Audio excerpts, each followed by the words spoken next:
4892 പേർക്കാണ് ഇന്ന് കോവിഡ് സ്ഥിരീകരിച്ചത്. കഴിഞ്ഞ ദിവസങ്ങളിൽ ഉണ്ടായ മരണങ്ങൾ 16 കോവിഡ് മൂലമാണെന്ന് സ്ഥിരീകരിച്ചിട്ടുണ്ട്. 60,803 പേരാണ് നിലവിൽ ചികിത്സയിലുള്ളത്. 4,497 പേർക്കും സമ്പർക്കം മൂലമാണ് ഇന്ന് രോഗബാധയുണ്ടായത്. ഉറവിടമറിയാത്ത 281 പേരുണ്ട്. രോഗബാധ സ്ഥിരീകരിച്ചവരിൽ 24 പേർ ആരോഗ്യപ്രവർത്തകരാണ്. കഴിഞ്ഞ 24 മണിക്കൂറിൽ 69,953 സാമ്പിളുകളാണ് പരിശോധന നടത്തിയത്. 4,832 പേർ രോഗമുക്തരായി. ഈ തിങ്കളാഴ്ച വന്ന കണക്കനുസരിച്ച് 61,281 പേരാണ് സംസ്ഥാനത്ത് കോവിഡ് ചികിത്സയിലുള്ളത്. 65,414 ആയിരുന്നു ഒരാഴ്ച മുൻപ് ചികിത്സയിലുണ്ടായിരുന്നത്. അപ്പോൾ ഒരാഴ്ച കൊണ്ട് 6.3% കുറവ് കോവിഡ് രോഗികളുടെ എണ്ണത്തിൽ വന്നിട്ടുണ്ട്. കോവിഡ് കുറയുന്ന പ്രവണത കണ്ടുവരുന്നുണ്ട്. അത് ആശ്വാസകരമായ കാര്യമാണ്. രോഗവ്യാപനം കുറക്കുന്നതിൽ വാക്സിനേഷന് പ്രധാന പങ്ക് വഹിക്കാനാവും. ശാസ്ത്രീയ മാനദണ്ഡങ്ങൾ പാലിച്ചുകൊണ്ട് നിർമ്മിച്ച വാക്സിനുകളാണ് വിതരണത്തിനായി നമുക്ക് ലഭിക്കുന്നത്. ഇപ്പോൾ വാക്സിൻ എടുക്കുന്ന കാര്യത്തിൽ ആർക്കും ആശങ്ക ആവശ്യമില്ല. ചില തെറ്റിദ്ധാരണ സൃഷ്ടിക്കാൻ പറ്റുന്ന പ്രചരണങ്ങൾ ഈ കാര്യത്തിൽ ഉണ്ടാകുന്നു. അത് ഒഴിവാക്കേണ്ടതാണ്. സമൂഹത്തിൻ്റെ സുരക്ഷയെ തുരങ്കം വെക്കുന്ന പ്രവർത്തനങ്ങൾ അനുവദിക്കാൻ സാധിക്കില്ല. കേരളത്തിൽ കോവിഡ് വൈറസിൻ്റെ പുതിയ ജനിതക വ്യതിയാനം വന്നിരിക്കുന്നു എന്ന വാർത്ത ഒരുതരം ആശങ്കാജനകമായ രീതിയിൽ ചില മാധ്യമങ്ങൾ റിപ്പോർട്ട് ചെയ്തിട്ടുണ്ട്. വൈറസുകളിൽ ജനിതക വ്യതിയാനം വരുന്നത് സ്വാഭാവികമാണ്. ഒരു മഹാമാരിയുടെ പശ്ചാത്തലത്തിൽ അക്കാര്യം വളരെ ശ്രദ്ധയോടെ നിരീക്ഷിക്കേണ്ടതും പഠനവിധേയമാക്കേണ്ടതും അനിവാര്യമാണ്. അതുകൊണ്ട് തന്നെയാണ് കേരളത്തിൽ കോവിഡ് വൈറസുകളുടെ ജനിതക വ്യതിയാനം നമ്മൾ പഠനവിധേയമാക്കുന്നത്. അങ്ങനെ കൃത്യമായി വൈറസുകളെ നിരീക്ഷിച്ചുകൊണ്ടിരിക്കുന്ന സംസ്ഥാനം കേരളമാണ്. Institute of genomics and integrated biology എന്ന കേന്ദ്ര സർക്കാർ സ്ഥാപനവുമായി ചേർന്നാണ് ഈ പദ്ധതി നടപ്പാക്കുന്നത്. അതിനോടനുബന്ധിച്ച് കേരളത്തിലെ എല്ലാ ജില്ലകളിൽ നിന്നുമുള്ള സാമ്പിളുകൾ പരിശോധിക്കുന്നുണ്ട്. ജനിതക വ്യതിയാനങ്ങൾ അതിൻ്റെ ഭാഗമായി കണ്ടെത്തുകയും അവയുടെ സ്വഭാവത്തെക്കുറിച്ച് പഠിക്കുകയും ചെയ്യുന്നുണ്ട്. മേൽപ്പറഞ്ഞ ജനിതക വ്യതിയാനം ഏതെങ്കിലും തരത്തിൽ അപകടകരമായ സ്ഥിതി സൃഷ്ടിക്കുമെന്ന വിവരം ഔദ്യോഗികമായി ലഭിച്ചിട്ടില്ല. അതുമായി ബന്ധപ്പെട്ട പഠനങ്ങൾ പുരോഗമിക്കുന്നതേയുള്ളൂ എന്നാണ് മനസ്സിലാക്കാൻ സാധിച്ചത്. തീർത്തും അക്കാദമികമായ ഇത്തരം പഠനങ്ങളെക്കുറിച്ച് വാർത്ത നൽകുമ്പോൾ കൂടുതൽ അവധാനത കാണിക്കാൻ ശ്രദ്ധിക്കണം. അനാവശ്യമായ ഭീതി പരത്താനല്ല, ശാസ്ത്രീയമായ വിവരങ്ങൾ സാധാരണക്കാർക്ക് മനസ്സിലാകുന്ന രീതിയിൽ നൽകി ബോധവൽക്കരിക്കാനാണ് പൊതുവെ ശ്രമിക്കേണ്ടത്. ഇന്ന് കാലത്ത് മന്ത്രിസഭാ യോഗം ചേർന്നിരുന്നു. ഇതിൽ സംസ്ഥാനത്ത് വിവിധ വകുപ്പുകളിലായി 3051 തസ്തികകൾ സൃഷ്ടിക്കാൻ മന്ത്രിസഭാ യോഗം തീരുമാനിച്ചു. ഇതോടെ ഈ സർക്കാർ സൃഷ്ടിച്ച പുതിയ സ്ഥിരം തസ്തികകളുടെ എണ്ണം 30,000 കടന്നു. താൽക്കാലികമടക്കം അത് 1,50,000-ഓളമാണ്.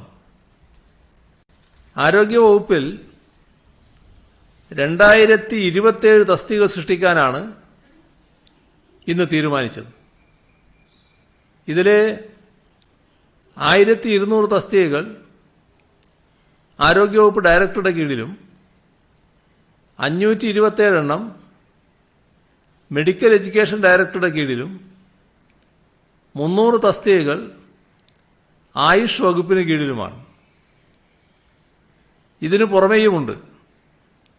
മലബാർ ക്യാൻസർ സെന്ററിന്റെ പ്രവർത്തനത്തിന് 33 തസ്തികകൾ അനുവദിച്ചിട്ടുണ്ട്. പുനലൂർ താലൂക്ക് ആശുപത്രിയുടെ പ്രവർത്തനം മെച്ചപ്പെടുത്തുന്നതിന് 17 തസ്തികകൾ തീരുമാനിച്ചിട്ടുണ്ട്. തിരുവനന്തപുരം മെഡിക്കൽ കോളേജിലെ SAT ആശുപത്രിയിൽ പീഡിയാട്രിക് ഗ്യാസ്ട്രോ എൻട്രോളജി യൂണിറ്റ് ആരംഭിക്കും. ഇതിന് 5 തസ്തികകൾ അനുവദിക്കുന്നുണ്ട്. 35 എയ്ഡഡ് ഹയർ സെക്കൻഡറി സ്കൂളുകൾക്ക് വേണ്ടി 151 പുതിയ തസ്തികകൾ പുതുതായി സൃഷ്ടിക്കും. ഇതിനു പുറമെ 24 HSST ജൂനിയർ തസ്തികകൾ അപ്ഗ്രേഡ് ചെയ്യും. തിരുവനന്തപുരം, വിയ്യൂർ, കണ്ണൂർ എന്നീ സെൻട്രൽ ജയിലുകളിൽ ക്ലിനിക്കൽ സൈക്കോളജിസ്റ്റിന്റെ ഓരോ തസ്തിക സൃഷ്ടിക്കും. 250 തടവുകാർ വരെയുള്ള ജയിലുകളിൽ കൗൺസിലറുടെ ഒരു തസ്തികയും പരമാവധി 5 തസ്തിക സൃഷ്ടിക്കും. പുതുതായി പ്രവർത്തനം ആരംഭിക്കുന്ന തവനൂർ സെൻട്രൽ ജയിലിന്റെ പ്രവർത്തനത്തിന് 161 തസ്തികകൾ സൃഷ്ടിക്കും. കേരള സംസ്ഥാനത്ത് നമ്മുടെ സംസ്ഥാന രൂപീകരണത്തിന് ശേഷം ആദ്യമായി ഉണ്ടാകുന്ന ഒരു സെൻട്രൽ ജയിലാണിത്. ബാക്കി സെൻട്രൽ ജയിലുകളൊക്കെ നേരത്തെ നമ്മുടെ നാട്ടിലുള്ളതാണ്. സെന്റർ ഫോർ കണ്ടിന്യൂയിങ് എഡ്യൂക്കേഷനിൽ 22 തസ്തികകൾ, വിവിധ അറബിക് എയ്ഡഡ് കോളേജുകളിൽ 54 അധ്യാപക തസ്തികകൾ, സർക്കാർ സംഗീത കോളേജുകളിൽ 14 ജൂനിയർ ലെക്ചറർ, 3 ലെക്ചറർ തസ്തികകൾ. തൃശൂർ ജില്ലയിലെ Mannuthy state bio control lab പ്രവർത്തനത്തിന് 9 സ്ഥിരം തൊഴിലാളികളുടെ തസ്തിക. ഇവയെല്ലാം തീരുമാനിച്ചിട്ടുണ്ട്. Kerala university of fisheries and ocean സ്റ്റഡീസിൽ 30 അനധ്യാപക തസ്തികകൾ സൃഷ്ടിക്കും. ഇതിൽ 24 എണ്ണം പുതിയ തസ്തികകളാണ്. 6 തസ്തികകൾ റീഡെസിഗ്നേറ്റ് ചെയ്യും. കോഴിക്കോട് ഗവൺമെന്റ് ഫിസിക്കൽ എഡ്യൂക്കേഷൻ കോളേജിൽ 7 അസിസ്റ്റന്റ് പ്രൊഫസർ തസ്തികയും പുതുതായി ആരംഭിച്ച 28 സർക്കാർ ആർട്സ് ആൻഡ് സയൻസ് കോളേജുകളിൽ 100 അനധ്യാപക തസ്തികകളും സൃഷ്ടിക്കും. അഗ്നിരക്ഷാ വകുപ്പിന് കീഴിൽ താനൂർ, പട്ടാമ്പി, കോങ്ങാട്, കൊല്ലങ്കോട്, കല്ലമ്പലം എന്നിവിടങ്ങളിൽ പുതിയ ഫയർ സ്റ്റേഷനുകൾ ആരംഭിക്കുന്നതിന് 65 തസ്തികകൾ സൃഷ്ടിക്കും. ഉള്ളൂർ, മാവൂർ, ചീമേനി, പനമരം, വൈത്തിരി, രാജാക്കാട്, ആറന്മുള, പാലോട്, നേര്യമംഗലം ഇവിടങ്ങളിൽ ഫയർ സ്റ്റേഷൻ ആരംഭിക്കുന്നതിന് തത്വത്തിൽ അനുമതി നൽകുന്നു. മികച്ച കായിക താരങ്ങൾക്ക് സർക്കാർ സർവീസിൽ നിയമനം നൽകുന്നതിനുള്ള പദ്ധതി പ്രകാരം 249 ഒഴിവുകളിലേക്ക് നിയമനത്തിന് അപേക്ഷ ക്ഷണിക്കാൻ തീരുമാനിച്ചു. കോഴിക്കോട് കോർപ്പറേഷനിൽ 2ാം ഗ്രേഡ് ജൂനിയർ ഹെൽത്ത് ഇൻസ്പെക്ടർമാരുടെ 20 തസ്തികകൾ സൃഷ്ടിക്കും. കോടതി ഭാഷ മലയാളമാക്കുന്നതിന് മുൻസിഫ് മജിസ്ട്രേറ്റ് കോടതികളിൽ മലയാളം പരിഭാഷകരുടെ 50 തസ്തികകൾ സൃഷ്ടിക്കും. അഹാഡ്സ് നിർത്തലാക്കുന്നതുവരെ ജോലിയിൽ തുടർന്ന ആദിവാസി വിഭാഗത്തിൽപ്പെട്ട 32 സാക്ഷരതാ ഇൻസ്പെക്ടർമാർക്ക് അവരുടെ യോഗ്യതക്കനുസരിച്ച് സൂപ്പർ ന്യൂമറി തസ്തികകൾ സൃഷ്ടിച്ച് വനം വകുപ്പിലും തദ്ദേശ സ്വയംഭരണ വകുപ്പിലും നിയമനം നൽകും. ഇതോടൊപ്പം ട്രാക്കോ കേബിൾ കമ്പനിയിലെ മാനേജീരിയൽ ഉദ്യോഗസ്ഥരുടെ ശമ്പളം പരിഷ്കരിക്കാൻ തീരുമാനിച്ചു. 1939 Madras public health act, 1955 Travancore Cochin public health ആക്ടും ഏകീകരിച്ചുകൊണ്ട് കേരള പൊതുജനാരോഗ്യ നിയമം നടപ്പിലാക്കുന്നതിന് ഓർഡിനൻസ് പുറപ്പെടുവിക്കാൻ ഗവർണറോട് ശുപാർശ ചെയ്യാൻ തീരുമാനിച്ചു. 1953 ട്രാവൻകൂർ കൊച്ചിൻ മെഡിക്കൽ പ്രാക്ടീഷണേഴ്സ് ആക്ടും 1914 മദ്രാസ് മെഡിക്കൽ രജിസ്ട്രേഷൻ ആക്ടും ഏകീകരിച്ചുകൊണ്ട് കേരള മെഡിക്കൽ പ്രാക്ടീഷണേഴ്സ് ആക്ട് നടപ്പാക്കുന്നതിന് ഓർഡിനൻസ് പുറപ്പെടുവിക്കാൻ ഗവർണറോട് ശുപാർശ ചെയ്യാൻ തീരുമാനിച്ചു. കേരള മത്സ്യത്തൊഴിലാളി കടാശ്വാസ കമ്മീഷന്റെ കാലാവധി 2021 മാർച്ച് 28 മുതൽ 6 മാസത്തേക്ക് ദീർഘിപ്പിക്കും. കേരള അഡ്വക്കേറ്റ് ക്ലാർക്ക് ക്ഷേമനിധിയിൽ അംഗമായ അഭിഭാഷക ക്ലാർക്കുമാരുടെ പ്രതിമാസ പെൻഷൻ 600 രൂപയിൽ നിന്ന് 2000 രൂപയായി വർദ്ധിപ്പിക്കുന്നതിന് ക്ഷേമനിധി ചട്ടങ്ങളിൽ ഭേദഗതി വരുത്താൻ തീരുമാനിച്ചു. വിരമിക്കൽ ആനുകൂല്യം 3 ലക്ഷം രൂപയിൽ നിന്ന് 4 ലക്ഷം രൂപയായി ഉയർത്തും. പുനരുപയോഗ ഊർജം സംബന്ധിച്ച ദേശീയ സംസ്ഥാന നയങ്ങൾക്കനുസൃതമായി അനർട്ട് പുനഃസംഘടിപ്പിക്കാനുള്ള നിർദ്ദേശം മന്ത്രിസഭ അംഗീകരിച്ചു. ഇതിനാവശ്യമായ തസ്തികകൾ സൃഷ്ടിക്കും. വനിതാ വികസന കോർപ്പറേഷനിൽ ജീവനക്കാരുടെ വിരമിക്കൽ പ്രായം 58 ഉയർത്താൻ തീരുമാനിച്ചു. സംസ്ഥാന വികലാംഗക്ഷേമ കോർപ്പറേഷനിൽ ശമ്പള പരിഷ്കരണം നടപ്പാക്കും. ദുരന്താഘാത സാധ്യത സംബന്ധിച്ച വ്യവസ്ഥകൾ ഉൾപ്പെടുത്തി 2016 നഗര ഗ്രാമാസൂത്രണ ആക്ട് ഭേദഗതി ചെയ്യുന്നതിന് ഓർഡിനൻസ് പുറപ്പെടുവിക്കാൻ ഗവർണറോട് ശുപാർശ ചെയ്യാൻ തീരുമാനിച്ചു. സംസ്ഥാനത്തെ സ്റ്റേജ് കാരേജുകളുടെയും കോൺട്രാക്ട് കാരേജുകളുടെയും 2021 ജനുവരി 1 ആരംഭിച്ച ത്രൈമാസ വാഹന നികുതി പൂർണ്ണമായും ഒഴിവാക്കാൻ തീരുമാനിച്ചു. കോവിഡ് മഹാമാരിയുടെ പശ്ചാത്തലത്തിലാണ് ഈ തീരുമാനം.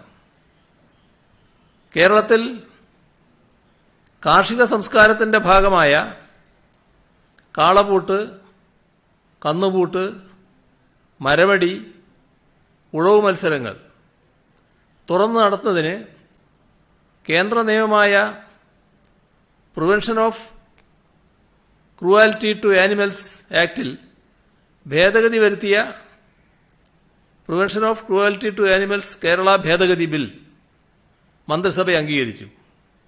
ഇത് ഓർഡിനൻസായി വിളംബരം ചെയ്യാൻ ഗവർണറോട് ശുപാർശ ചെയ്യാൻ തീരുമാനിച്ചു.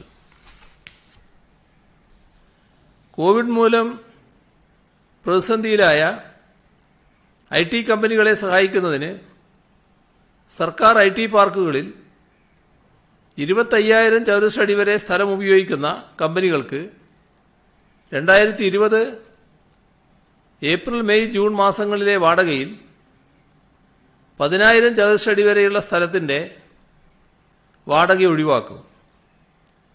ബാക്കി സ്ഥലത്തിന്റെ വാടകയ്ക്ക് 2020 ഏപ്രിലിലെ ഉത്തരവ് പ്രകാരമുള്ള മൊറട്ടോറിയം ബാധകമായിരിക്കും.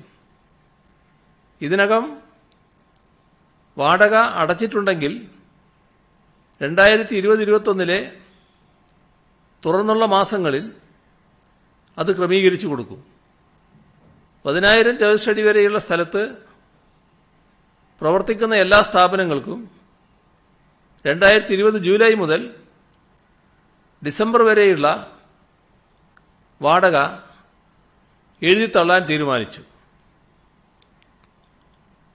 സർക്കാർ പാർക്കുകളിൽ പ്രവർത്തിക്കുന്ന കമ്പനികൾക്ക് 2020 ഏപ്രിലിൽ സർക്കാർ ഒരു പുനരുജ്ജീവന പാക്കേജ് നടപ്പാക്കിയിരുന്നു.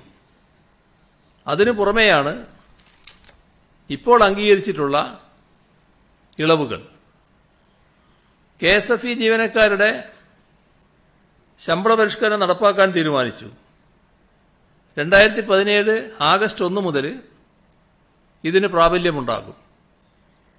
കേന്ദ്ര സർക്കാരിന്റെ സ്വച്ഛ് ഭാരത് മിഷൻ പദ്ധതിയുടെ ഗ്രാമീൺ രണ്ടാം ഘട്ടം സംസ്ഥാന വിഹിതം സമയബന്ധിതമായി ലഭിക്കുമെന്ന് ഉറപ്പാക്കി നടപ്പാക്കാൻ തീരുമാനിച്ചു.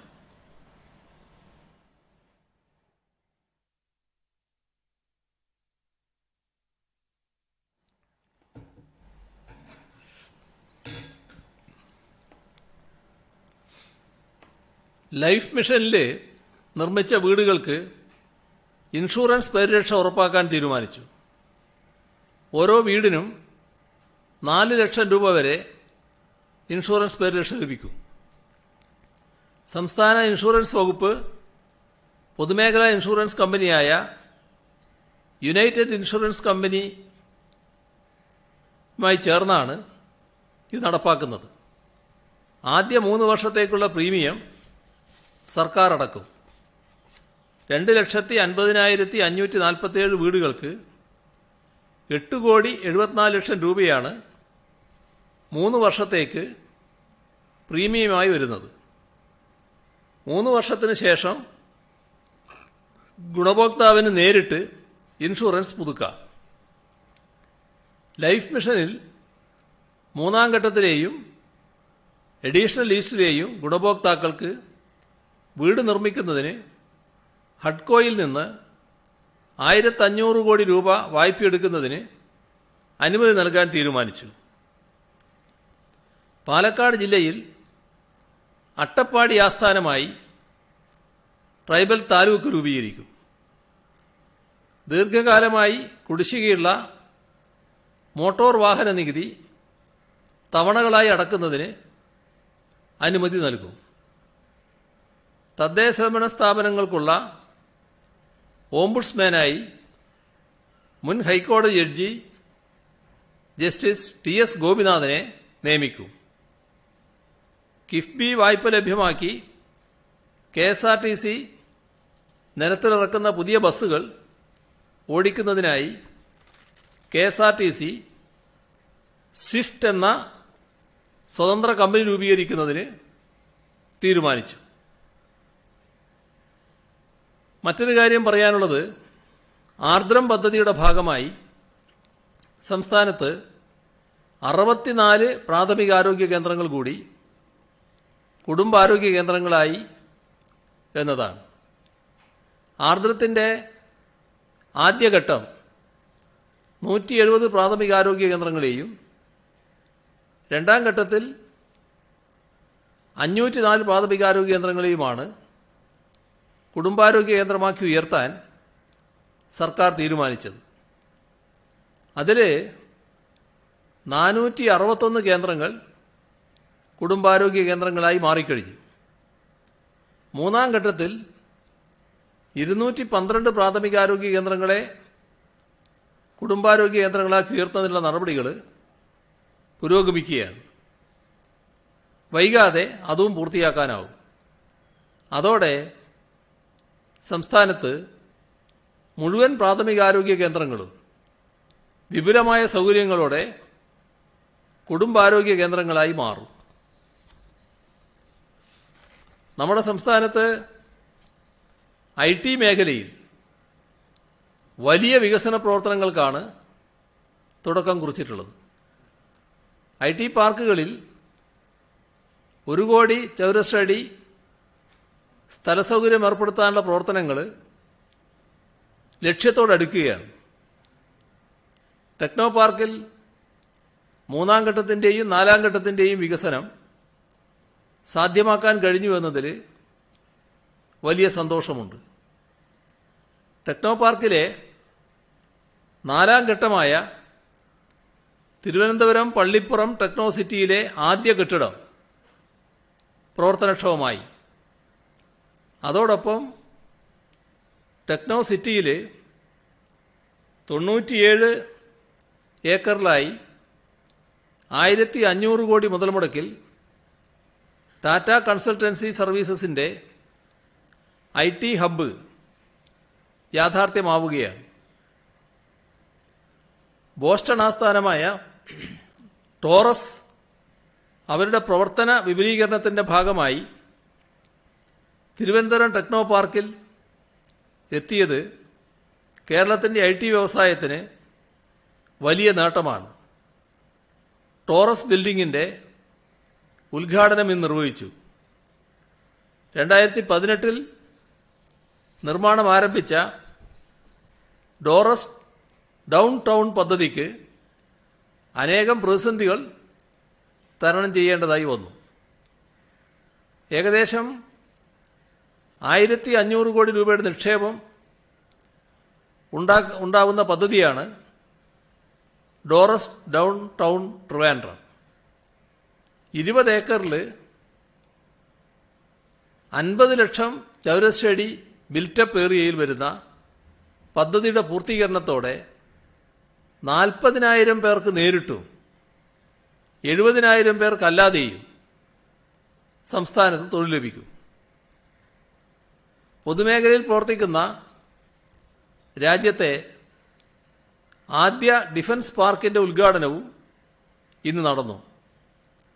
130 കോടി 94 ലക്ഷം രൂപ ചെലവിൽ നിർമ്മിച്ചിട്ടുള്ള ഈ പദ്ധതിയിൽ 50 കോടി രൂപ കേന്ദ്ര സഹായമാണ്. കിൻഫ്രയുടെ നിയന്ത്രണത്തിലുള്ള 60 ഏക്കർ ഭൂമിയിലാണ് ഡിഫൻസ് പാർക്ക് നിർമ്മിച്ചിട്ടുള്ളത്. പ്രതിരോധ സേനയ്ക്ക് ആവശ്യമുള്ള ഉപകരണങ്ങളും അനുബന്ധ ഘടകങ്ങളുമാണ് ഇവിടെ പ്രധാനമായി നിർമ്മിക്കുക. എയർക്രാഫ്റ്റ് ഘടകങ്ങൾ, പ്രതിരോധ നേവിഗേഷൻ ഉൽപ്പന്നങ്ങൾ,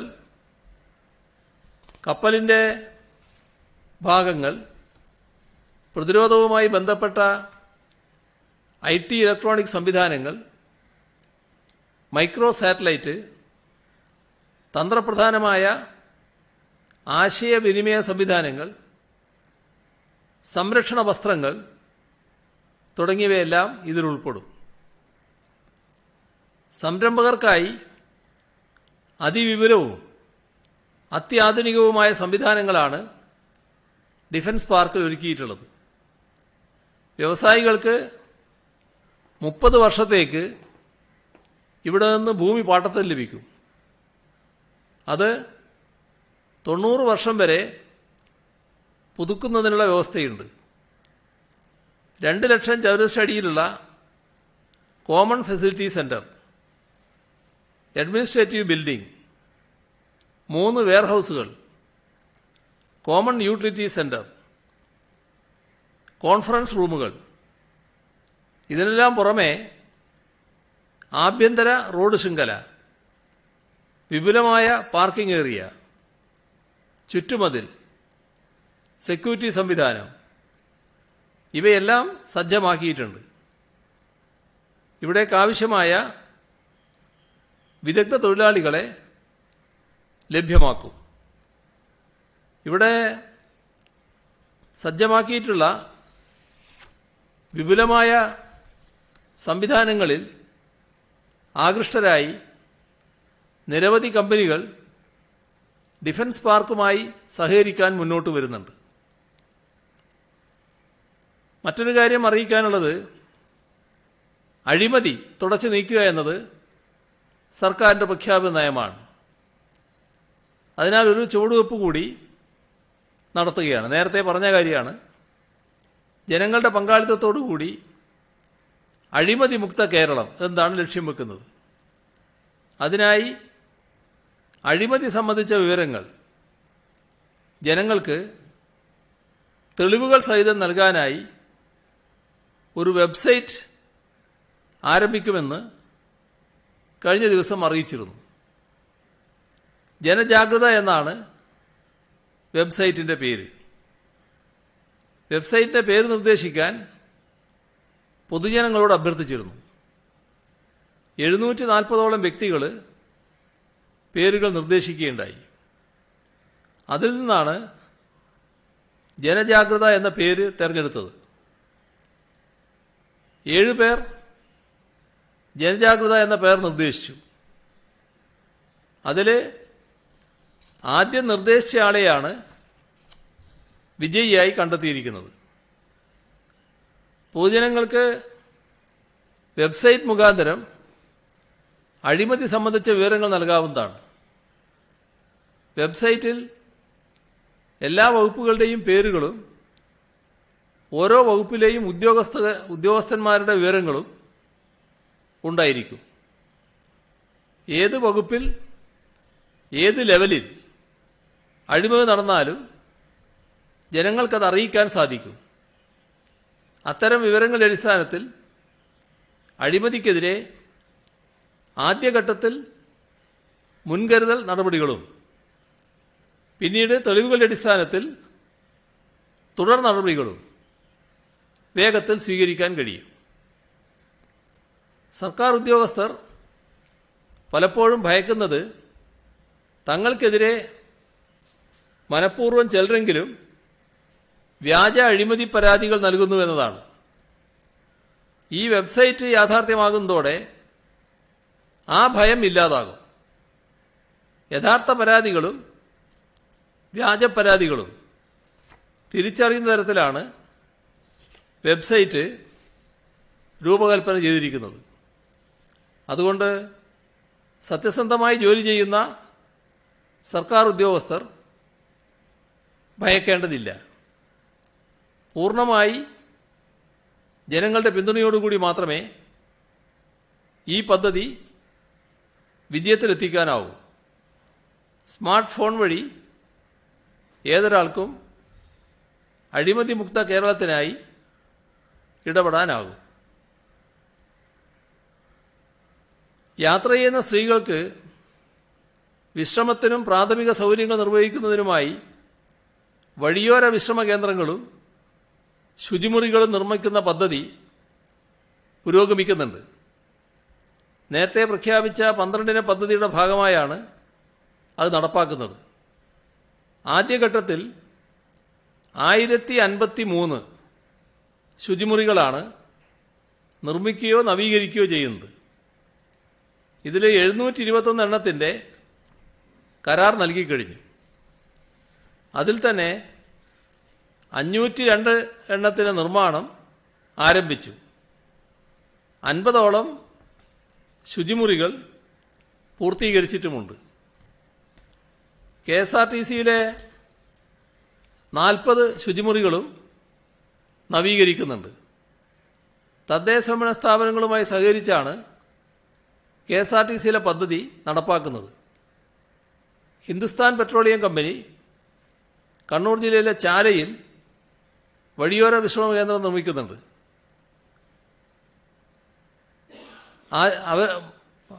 വലിയ കാലതാമസമില്ലാതെ തന്നെ ആ പദ്ധതി പൂർത്തീകരിക്കാൻ അവർ ലക്ഷ്യമിടുന്നുണ്ട്.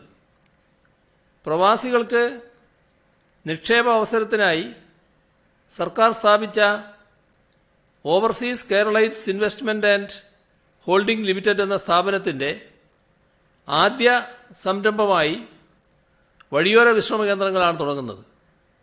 ഭക്ഷണശാലകൾ, വിനോദ കേന്ദ്രങ്ങൾ, വാഹന അറ്റകുറ്റപ്പണിക്കുള്ള ഇടം തുടങ്ങിയവയെല്ലാം ഉൾപ്പെടുന്നതാണ് ഈ പദ്ധതി.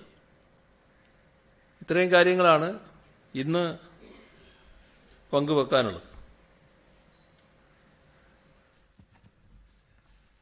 CM ഇന്ന് ഈ പുതിയ തസ്തികകൾ സൃഷ്ടിക്കുന്നതിനൊപ്പം തന്നെ ഈ താൽക്കാലികക്കാരെ സ്ഥിരപ്പെടുത്തൽ നിർത്തി എന്നും കേട്ടു. ഇത് കുറച്ചുകൂടി നേരത്തെ ചെയ്തിരുന്നെങ്കിൽ ഈ പ്രതിഷേധങ്ങളൊക്കെ ഒഴിവാക്കി കൂടായിരുന്നു. ഇന്ന് ഹൈക്കോടതിയും ഈ സ്ഥിരപ്പെടുത്തലിൽ എന്തെങ്കിലും ചട്ടമുണ്ടോ എന്നൊക്കെ ചോദിച്ചിട്ടുണ്ട് സർക്കാരിനോട്.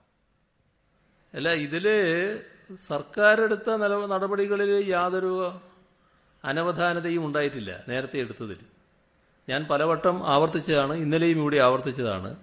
ഞങ്ങളെ ഈ സ്ഥിരപ്പെടുത്തുന്നത് PSC ലീസ്റ്റ് ഇല്ലാത്ത സ്ഥലത്താണ്.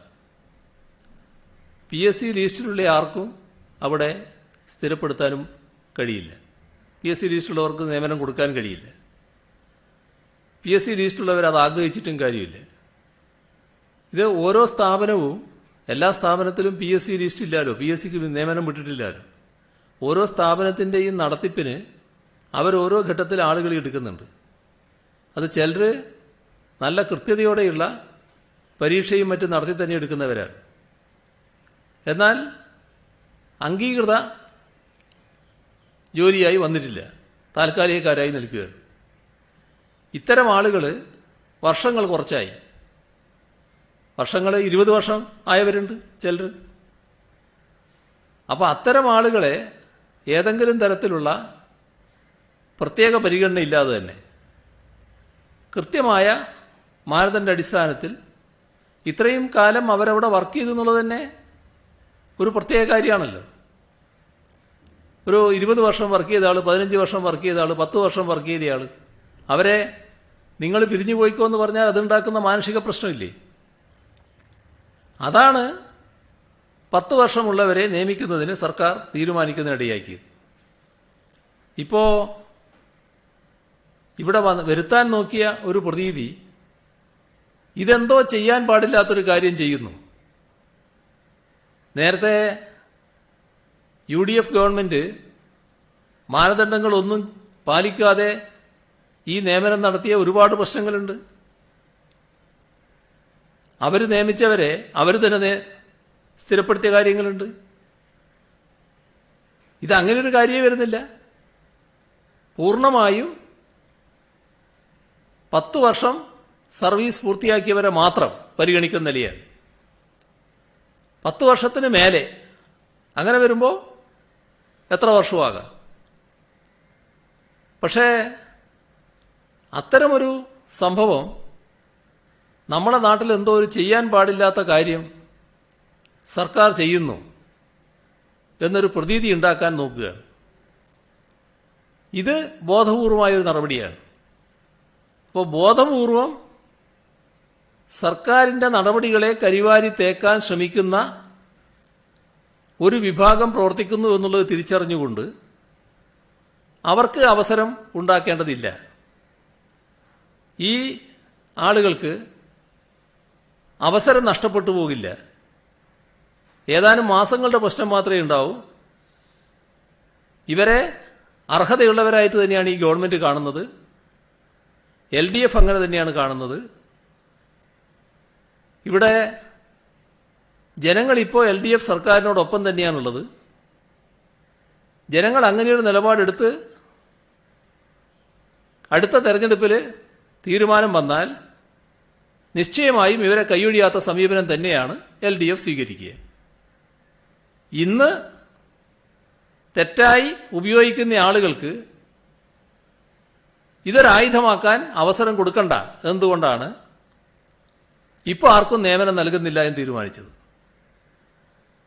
അതിൻ്റെ ഭാഗമാണത്. ഹൈക്കോടതി ചോദിച്ചിട്ടുണ്ട്. ഹൈക്കോടതി ചോദിച്ചതിന് സ്വാഭാവികമാണ്, അവരുടെ മുന്നിൽ കാര്യങ്ങൾ വരുമ്പോൾ അവരന്വേഷിക്കും. അതിന് കൃത്യമായ മറുപടി ബഹുമാനപ്പെട്ട ഹൈക്കോടതിയുടെ മുന്നിൽ സർക്കാർ നൽകുകയും ചെയ്യും. അതിൽ പ്രത്യേക ആശങ്കയുടെ പ്രശ്നമൊന്നും വരുന്നില്ല. സിഎം അങ്ങയുടെ ശ്രദ്ധയിൽപ്പെട്ടിട്ടുണ്ടോ എന്നറിയില്ല, ഇന്ന് ജയ്ഹിന്ദ് TV ഒരു വാർത്ത പുറത്തുവിട്ടിരുന്നു. അതായത് നേരത്തെ സരിതാ നായർ ഉൾപ്പെട്ട ഒരു തൊഴിൽ തട്ടിപ്പ് കേസിന് സമാനമായ രീതിയിൽ തിരുവനന്തപുരത്ത് സെക്രട്ടേറിയറ്റിലും AGS ഓഫീസിലും പരീക്ഷാ ഭവനിലും ഉൾപ്പെടെയുള്ള സ്ഥലങ്ങളിൽ സ്ഥിര നിയമനം വാഗ്ദാനം ചെയ്ത് 3 മുതൽ 7 ലക്ഷം രൂപ വരെ കോഴ വാങ്ങി നിയമനം നൽകാമെന്ന് വാഗ്ദാനം ചെയ്ത ഒരു സ്ത്രീ ഉൾപ്പെടെയുള്ളവർ രംഗത്തെത്തിയിരിക്കുന്നു. ദൃശ്യങ്ങളും തെളിവുകളും സഹിതമാണ് പുറത്തുവിട്ടത്. ഇവർ പറയുന്നത് CPM-ലെ ചിലർ, അതായത് തിരുവനന്തപുരത്ത് തന്നെയുള്ള ചില CPM നേതാക്കളുടെ പേര് വിവരങ്ങളും ഇവർ നൽകുന്നുണ്ട്. ഇവരുമൊക്കെയായി അടുത്ത ബന്ധമാണുള്ളത്, ഇവരൊക്കെയാണ് ഇതിന്റെ ഇടയിൽ പെട്ടിട്ടുള്ളത് എന്ന്. ഇത് സരിതാ നായർ നേരത്തെ അവർക്ക് നേരെ ഉയർന്ന ആരോപണത്തിന് സമാനമായ രീതിയിലാണ്. ഈ മാഫിയകളാണോ സർക്കാരിന്റെ മുഖത്ത് കരിവാരി തേക്കാൻ പ്രവർത്തിക്കുന്നത് എന്നാണോ താങ്കൾ പറഞ്ഞു വരുന്നത്? നേരത്തെ പറഞ്ഞത് ഇവരെ കുറിച്ചല്ല, ഇതിപ്പം നിങ്ങൾ ചോദിച്ചപ്പോഴാണ് ഞാൻ മനസ്സിലാക്കുന്നത്. നേരത്തെ പറഞ്ഞത് നേരത്തെ വാർത്ത കൊടുക്കുന്നവരെ കുറിച്ചാണ്. അത് വേറെ ഇത് വേറെ. ഇക്കാര്യത്തിൽ ഗവൺമെന്റിനെ കുറിച്ച് ആർക്കും ആശങ്കയുണ്ടാവില്ല. ആരെങ്കിലും തെറ്റായ നടപടികൾ സ്വീകരിച്ചിട്ടുണ്ടെങ്കിൽ അതാരായാലും കർക്കശമായ നടപടി സർക്കാരിന്റെ ഭാഗത്തുനിന്നുണ്ടാവും. ഏതെങ്കിലും തരത്തിൽ ഇങ്ങനെ ഈ തെറ്റായ മാർഗത്തിലൂടെ നിയമനം കൊടുക്കാൻ കഴിയുന്ന ഒരു സ്ഥിതിവിശേഷം കേരളത്തിലില്ല. അത് സാധിക്കുന്നതുമല്ല. പിന്നെ നാട്ടിൽ പല ആളുകളെയും പലരും പറ്റിക്കുന്നുണ്ട്, വഞ്ചിക്കാൻ തയ്യാറായി കുറേ ആളുകൾ നടക്കുന്നുണ്ട്. അതിന്റെ ഭാഗമായി എന്തെങ്കിലും സംഭവിക്കുന്നുവെങ്കിൽ അതിന് നിയമപ്രകാരമുള്ള നടപടികൾ ഒരു വിട്ടുവീഴ്ചയുമില്ലാതെ സർക്കാർ സ്വീകരിക്കുകയും ചെയ്യും. അതാണ് ഇതേവരെയുള്ള അനുഭവം, അത് തന്നെ തുടരും. സിഎം, ഇപ്പോൾ വളരെ സുതാര്യമായിട്ടുള്ള നടപടിക്രമങ്ങളിലൂടെ അർഹതപ്പെട്ടവർക്ക് 10 വർഷത്തിൽ കൂടുതൽ ജോലി ചെയ്ത താൽക്കാലിക ജീവനക്കാർക്കാണ് സർക്കാർ സ്ഥിരം നിയമനം കൊടുക്കുന്ന കാര്യം പരിഗണിക്കുക, അങ്ങനെ ചെയ്യുകയും ചെയ്തതെന്ന് അങ്ങ് ആവർത്തിച്ചൂടെ പറയുകയുണ്ടായി. അപ്പൊ കരിവാരി തേക്കാനുള്ള ഒരു മനഃപൂർവ്വമായ ശ്രമം ഏതെങ്കിലും ഭാഗത്തു നിന്ന് നടക്കുന്നു എന്നുണ്ടെങ്കിൽ അതിന് വഴങ്ങിക്കൊടുത്തുകൊണ്ട് ആ ഒരു നടപടിയിൽ നിന്ന് പിൻവാങ്ങുന്നത് തെറ്റായിട്ടുള്ള ഒരു മെസ്സേജ് കൊടുക്കുകയല്ലേ, ഒരു സന്ദേശം കൊടുക്കുകയല്ലേ? തീർച്ചയായും അതിൽ അങ്ങനെ ഒരു ഭാഗമുണ്ട്. കാരണം തെറ്റായ കാര്യങ്ങൾക്ക് വഴങ്ങരുത് എന്നുള്ളതാണ് ശരിയായ രീതി. പക്ഷെ ഇവിടെ നമ്മൾ കാണേണ്ടത് ഒരു കൂട്ടം ചെറുപ്പക്കാര് കാര്യങ്ങൾ തെറ്റിദ്ധരിച്ച് ഇപ്പോൾ ഒരു പ്രത്യേക അവസ്ഥയിൽ നിൽക്കുന്നു. അങ്ങനെ ഒരു സാഹചര്യം നിലനിൽക്കുമ്പോൾ നമ്മൾ സർക്കാർ ചെയ്യുന്ന നല്ല ഉദ്ദേശശുദ്ധിയോടുകൂടി സുതാര്യമായി ഒരു തരത്തിലുള്ള അപാകതയുമില്ലാതെ ചെയ്യുന്നൊരു കാര്യം വലിയ തോതിൽ തെറ്റിദ്ധരിപ്പിക്കാൻ ശ്രമങ്ങൾ നടക്കുമ്പോൾ അതിൽ പിടിച്ചു നിൽക്കേണ്ടതില്ല എന്നാണ് സർക്കാർ കണ്ടത്. ഞങ്ങൾ ഒരു തരത്തിലും അത് ആശങ്കപ്പെടുന്നില്ല. ഇവർക്ക് നിയമനം കൊടുക്കാൻ ഒരു തരത്തിലും തടസ്സമുണ്ടാകില്ല. ഇപ്പോഴത് കൊടുക്കുന്നില്ല എന്ന് മാത്രമേ ഉള്ളൂ. ഭാവിയിൽ അവർക്ക് നിയമനം കിട്ടുമെന്ന കാര്യത്തിൽ ഒരു തർക്കവുമില്ല. ഇന്നലെ താങ്കൾ നടത്തിയ ഒരു വാർത്താ സമ്മേളനം സംബന്ധിച്ച് മുസ്ലിം ലീഗ് നേതാവ് MK മുനീർ ഇന്നൊരു പ്രതികരണം നടത്തിയത് വിവാദ പരാമർശം നടത്തിയിരിക്കുന്നത്. അതായത് അദ്ദേഹം പറഞ്ഞിരിക്കുന്നത് AKG സെന്ററിലെ അടിച്ചുതെളിക്കാരോട് സംസാരിക്കുന്ന രീതിയിൽ ആണ് മുഖ്യമന്ത്രി സംസാരിക്കുന്നത്, അതേപോലെ മുഖ്യമന്ത്രി ഏകാധിപതിയെ പോലെ സംസാരിക്കുന്നു എന്നാണ്. ഇതേക്കുറിച്ച് എന്താണ് അങ്ങയുടെ പ്രതികരണം? അല്ല, അത് നിങ്ങളല്ലേ കാണേണ്ടത്, നിങ്ങളല്ലേ പറയേണ്ടത്. നിങ്ങളാണ് എന്നോട് ചോദിക്കുന്നവർ, നിങ്ങളോടാണ് ഞാൻ മറുപടി പറയുന്നത്. ആ മറുപടിയിൽ പിന്നെ അടിച്ചു തെളിക്കാരിയായാലും മര്യാദയില്ലാതെ സംസാരിക്കാന്നാണോ? അങ്ങനെയുണ്ട് ഒരു കാര്യം? അടിച്ചു തെളിക്കാരിയായാലും അവർ ഒരു മനുഷ്യ സ്ത്രീയല്ലേ, അവർ തൊഴിലല്ലേ എടുക്കുന്നത്. ആ തൊഴിലെടുക്കുന്നവരോട് മാന്യമായിട്ടല്ലേ പെരുമാറുക. അത് മുനീറിന്റെ സ്വഭാവം പറഞ്ഞതായിരിക്കും, എനിക്ക് ആ സ്വഭാവമില്ല. നമുക്ക് എല്ലാ സമയം കുറച്ചായല്ലോ, ബാക്കി വിദ്യായിക്കൂടെ ഒരാൾ കൂടി ചോദിക്കാതായാലും അതാ ഇതിട്ട് അവസാനിപ്പിക്കും. ഇന്നലെ CM കുറെ നേരം എടുത്ത് കാര്യങ്ങൾ വിശദീകരിച്ചിട്ടും സെക്രട്ടേറിയറ്റിന് മുന്നിൽ സമരം നടത്തുന്ന ഉദ്യോഗാർത്ഥികൾ അവരുടെ സമരത്തിൽ നിന്ന് പിന്നോട്ട് പോകാൻ തയ്യാറായിട്ടില്ല. അതൊരു ചർച്ച നടത്തി പരിഹരിക്കേണ്ടതല്ല എന്ന് CM-ന് ഇപ്പോഴും തോന്നുന്നുണ്ടോ? അതുപോലെ തന്നെ ഈ സർക്കാരിന്റെ കാലത്ത് താൽക്കാലികമായി നിയമിച്ച ആൾക്കാരുടെ എണ്ണം CM-ന്റെ കയ്യിൽ ഉണ്ടോ? അതാണ് നിങ്ങൾ കാണേണ്ട ഒരു കാര്യം. ഞാൻ ഇന്നലെ പോലീസ് ലിസ്റ്റില് പോലീസിൽ ഉദ്യോഗം കിട്ടേണ്ട ആളുകളുടെ സ്ഥിതിവിശേഷം പറഞ്ഞു. നിങ്ങളോട് പറഞ്ഞ കാര്യം എന്താ? 2021 ഡിസംബർ വരെയുള്ള ഒഴിവുകൾ കണക്കാക്കി അത് റിപ്പോർട്ട് ചെയ്തു എന്നാണ്. എന്നിട്ട് അവരെ എടുത്തു. പക്ഷേ ആ റാങ്ക് ലിസ്റ്റ് ഇനിയും ആള് കിടക്കുന്നുണ്ട്. അവർ ശവവും പേറിയിട്ടാണ് പ്രകടനം നടത്തിയത്.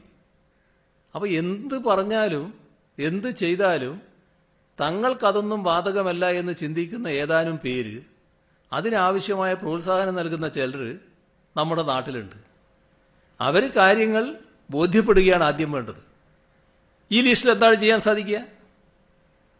എന്തെങ്കിലും ചെയ്യാൻ സാധിക്കുമോ? സാധാരണ ഒരു നടപടിയും എടുക്കാൻ കഴിയുന്നില്ല. ലിസ്റ്റ് റദ്ദായി, ഈ ശ്രദ്ധായതിൽ ഒരു ഖേദവും ആർക്കും വേണ്ടതില്ല. ഈ വർഷം ഡിസംബർ വരെയുള്ള ഒഴിവുകൾ പൂർണ്ണമായിട്ട് ഉൾക്കൊണ്ടുകൊണ്ട് റിപ്പോർട്ട് ചെയ്തിരിക്കുന്നു. അത്രയും ആളുകൾ ഇപ്പോൾ റിക്രൂട്ട് ചെയ്ത് കഴിഞ്ഞിരിക്കുന്നു, പരിശീലനം നടക്കുന്നു. പക്ഷേ തെറ്റിദ്ധാരണ വരുത്താനുള്ള ശ്രമം നടക്കുകയാണ്. അപ്പോൾ അവർ ശരിയായ രീതിയിൽ കാര്യങ്ങൾ മനസ്സിലാക്കുക എന്നതാണ് ഏറ്റവും പ്രധാനം. അതിനുള്ള നടപടികളാണ് എടുക്കേണ്ടത്. മറ്റേതിനൊക്കെ ഓർമ്മയുണ്ട് എത്ര ആളുകൾ എന്നുള്ളത്. അത് ഞാൻ പിന്നീട് നിങ്ങളോട് പറയാം എത്ര ആളുകളെയാണ് നിയമിച്ചത് എന്ന്. ഇപ്പോൾ നമുക്ക് ഇവിടെ നിർത്താം.